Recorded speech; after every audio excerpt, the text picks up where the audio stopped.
na Banika. Isang salitang Bisaya na nangangahulugang a little farm. Ito ay isang community garden kung saan nagtatanim kami ng mga gulay. Mayroon din kami mga livestock katulad ng baboy, kambing, at mga manok. At livelihood initiative. Sa buong proyekto na ito, nakaharap kami ng maraming balakid at hamon. Ang proyektong ito ay may malaking kahalagahan sa akin bilang Girl Scout dahil ito ang naging paraan ko upang malampasan ang pangungutya ng aking mga klase na nagtatanong kung bakit ako sumali ng Girl Scout at ipinagpatuloy ko ang aking pangarap mula pagkabata. Ang hingin ko, noong una ako ay nag-aalinlangan na simulan ang proyekto na ito. Natatakot ako na baka hindi ko ito kayanin, tapusin o pamahalaan aking mga kapwa at group members. Ngunit hindi iyon naging hadlang ngunit hindi ko hinayaang pigilan ako ng mga pagdududa na iyon. Humingi ako ng gabay kay Tita Sham at magkasama kami tinalakay ang aking gustuhan simulan ang proyektong ito upang makinabang ang mga batang babae at ang community. Noong Agosto na nakaraang taon, nagsimula kami maghanap ng lupa na angkop para sa aming community garden.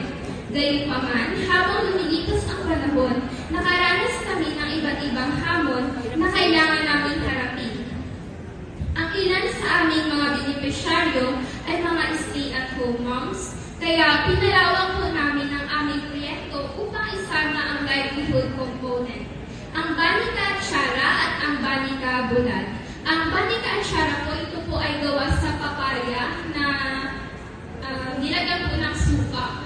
And then po ang Banika Bulan at ang Banika Bulan po ay isang tuyo po sa Palawan.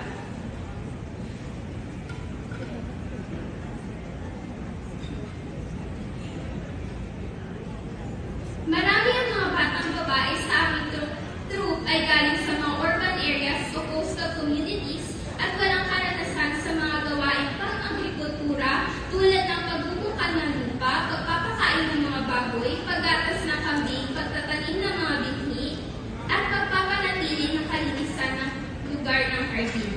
Bilang kanilang patrol leader, ipinagmamalaki kong nagabayan ko sila sa mga gawain ito at nakapag-ambag sa makabuluhan sa kanilang katulad bilang Girl Scouts. Habang ang iba ay maaaring isipin na ang aming proyekto ay isang simpleng community garden lamang. Ito ay kumakatawan ng higit pa. Naglaan kami ng malaking pagsisikap at sipag upang maging matagumpay ito.